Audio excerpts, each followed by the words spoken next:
अस्सलाम वालेकुम dear students. आज का जो हमारा लेक्चर है वो मुआशी तरक्की और मुआशी मनसूबाबंदी की एक्सप्लेनेशन के हवाले से। बेसिकली पूरी दुनिया को दो हिस्सों में तकसीम कर दिया गया है। एक वो ग्रोह है आपके पास जिन ममालिक की फ़ीकस आमदनी बहुत ज़्यादा है, जिनको हम तरक्की याफ्ता ममालिक कहते हैं, जिसमें आपके पास कनाडा है, जापान है, अमेरिका है। ये सारे के सारे जो है वो आपके पास डेवलप्ड कंट्रीज़ हैं, आपके पास तरक्की याफ्ता ममालिक है। जबकि जो दूसरा ग्रोह है उसके अंदर शामिल होते हैं वो ममालिक जिनकी फ़ीकस आमदनी बहुत कम है, जहाँ पर अभी बुनियादी ज़रूरियात भी नहीं पूरी हो रही, लोगों की फ़ीकस आमदनी कम है। अब ये जो दूसरा ग्रोह है जिसके अंदर लोगों की फ़ीकस आमदनी कम है, इसको आगे दो हिस्सों में तकसीम कर दिया जाता है। पहला तरक्की पजीर ममालिक, दूसरा गैर तरक्की याफ्ता ममालिक। ऐसे ममालिक जिन्होंने तरक्की की तरफ कदम बढ़ा लिया है, जिन्होंने तरक्की की तरफ कदम बढ़ा लिया है, जैसे पाकिस्तान है, इंडिया है, चाइना है, ये वो कंट्रीज़ हैं जिन्होंने तरक्की की तरफ कदम बढ़ा लिया, जिनकी प्लानिंग जो है वो तरक्की की तरफ उनको लेके जा रही है। इन ममालिक को हम कहते हैं तरक्की पजीर ममालिक कहते हैं।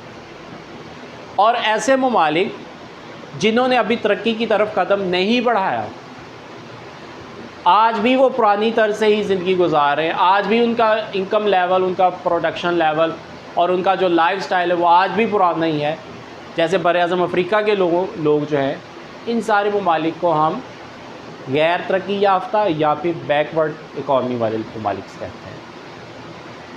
मुआशी तरक्की की मुख्तलिफ इकॉनमिस्ट आए हैं, उन्होंने अपने अपने हिसाब से जो है वो डिफरेंट डेफिनेशन बयान की है। जैसे कि आर्थर लीवर्स ने डेफिनेशन बयान की है।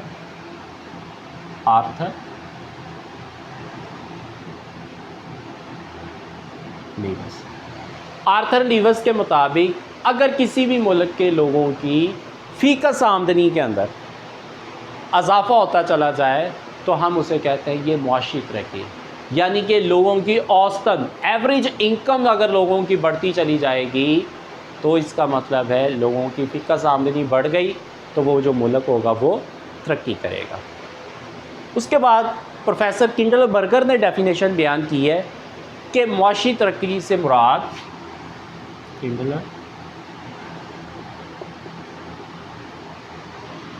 इसके मुताबिक मुआशी तरक्की से मुराद अगर किसी मुल्क की ज़्यादा पैदावार उसको हासिल होती है तो आप उसको कह सकते हैं कि ये मुल्क जो है वो आपके पास तरक्की याफ्ता है या तरक्की पजीर है। इस मुल्क ने या इस मुल्क के अंदर जो है वो मुआशी तरक्की हो रही। उसके बाद प्रोफेसर स्नाइडर के मुताबिक मुआशी तरक्की से मुराद मुल्क की पैदावार में अरसा तवील में इजाफा है। स्नाइडर के मुताबिक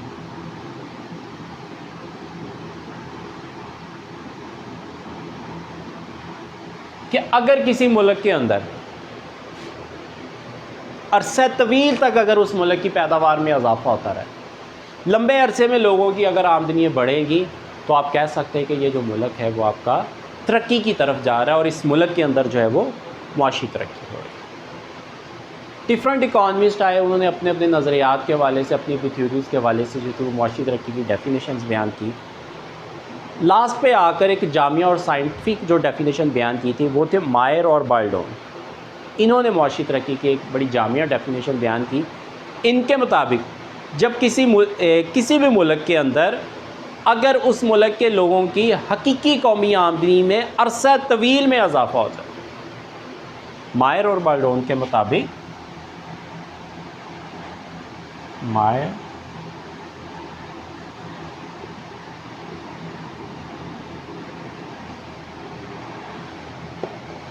मायर और बाल्डोन के मुताबिक अगर किसी मुल्क के लोगों की हकीकी कौमी आमदनी में अरसा तवील में इजाफा होता चला जाए तो इसका मतलब होता है कि वो मुल्क जो है वो तरक्की याफ्ता है आपके पास।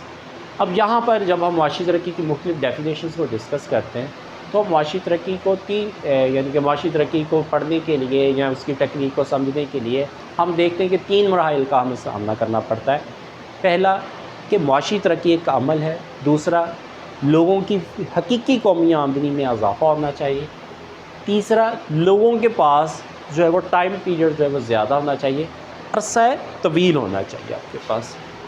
इसका मतलब मुआशी तरक्की एक अमल है,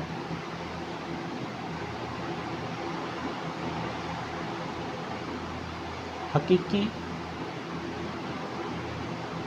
आमदनी में इजाफ़ा होना चाहिए, और दूसरा टाइम फ्रेम जो है वो ज़्यादा होना चाहिए। बेसिकली मुआशी तरक्की एक अमल है आपके पास, एक प्रोसीजर है आपके पास, एक टाइम फ्रेम है आपके पास, एक मेथड है आपके पास, जिससे आप ये जजमेंट करते हैं कि आपके मुल्क के लोगों की आमदनी जो है वो किस तरह से बढ़े, आप लोगों के मुल्क के लोगों की आमदनी किस तरह से बढ़ेगी। उसके लिए हम देखते हैं कि अवामिल की जो रसद होती है और अवामिल की जो तलब होती है उसको देखा जाता है। अवामिल की रसद में क्या होगा, अवामिल की रसद में तग़य्युरात हैं, यानी कि तब्दीली हैं।